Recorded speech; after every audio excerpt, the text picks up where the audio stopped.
We're back, baby cakes, with another reflection on the Daily Vedantic. And this is the most daily Vedantic podcast on the interwebs. I don't know if it qualifies for anything else, but it's certainly the most daily, at least that me and my producer Nick know of. And within this philosophy, that in terms of continuous study, is the oldest philosophy known to humanity, with going back to the Vedas, the 4 oldest textbooks on the planet, spanning 5,000 plus years. This philosophy is ancient, and yet it's so simple. It's often summarized in 3 words: Tattvam Asi, the Sanskrit words, the Mahavakya, the great phrase from one of the Vedas, summarizes the whole philosophy in 3 words: that thou art. As Alan Watts would then colloquialize to modern slang, you're it. I guess he did that in like the 60s, because he passed away in the 70s. But it's still 60 years later, still fits so well. You're it. You are what you were searching for. Said another way, it's not out there. What you are looking for, what we are all looking for, is not out there. This reflection is a reiteration, emphasizing some of these core foundational aspects of this philosophy, because it can be entrancing to get into the fancier sides of things. Articulations, concepts, texts, but as this philosophy does so well, and I want to make sure this podcast serves in an alignment with that, is there is a drumbeat getting back to the simplification. In fact, that's why this philosophy, I think, is on the rise, because it itself is a simplification from so many world traditions that have this philosophy woven within them. But so many rituals and rites, shoulds and should nots tacked on top. In fact, within this philosophy, it said that every few hundred years, we need a new sage to come and knock off all the dust and get us back to the philosophy. It's certainly what the Buddha did. When he saw you have the Vedas, and about 1,000 years later, you have Hinduism gets built on top with rites and rituals and very rich ritualization. Humans, we can't stop ourselves. And then the Buddha comes along and says, this has gotten out of hand. We need to bring these timeless principles back to their philosophical foundations. And as the adage goes, Buddhism is Hinduism made for export, as it leaves India and enters China. You have Eastern philosophies like Zen, like Tibetan Buddhism. You have Taoism. You have Jainism. You have Hinduism. They all come from this source of the Vedas.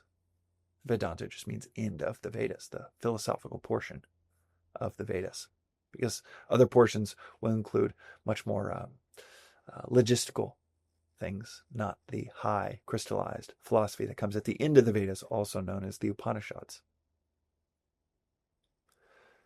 which I will admit, Sanskrit has like 12 different ways of saying the same thing.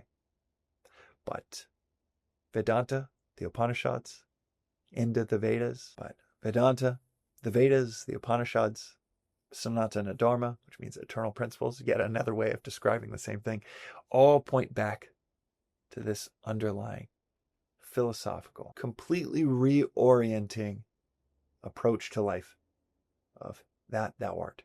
I say completely reorienting because it is so contrary to everything we hear from the world around us, even conventional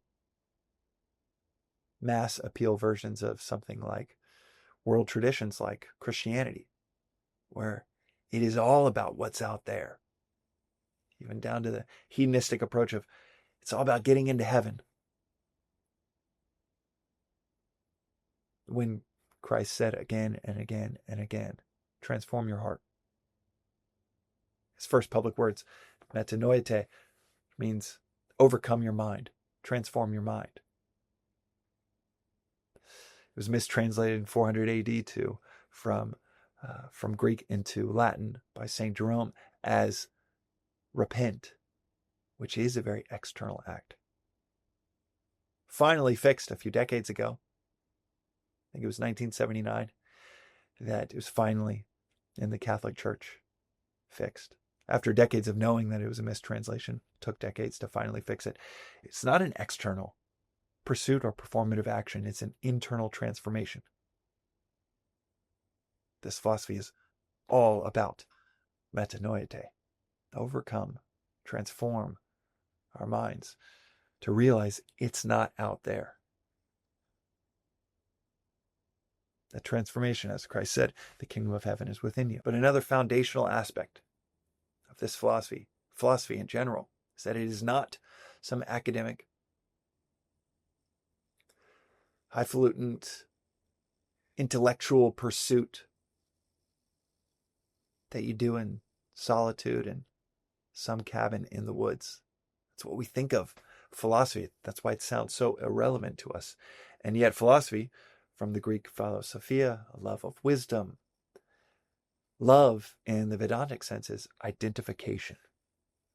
It's defined. Love is defined as seeing no otherness in the world.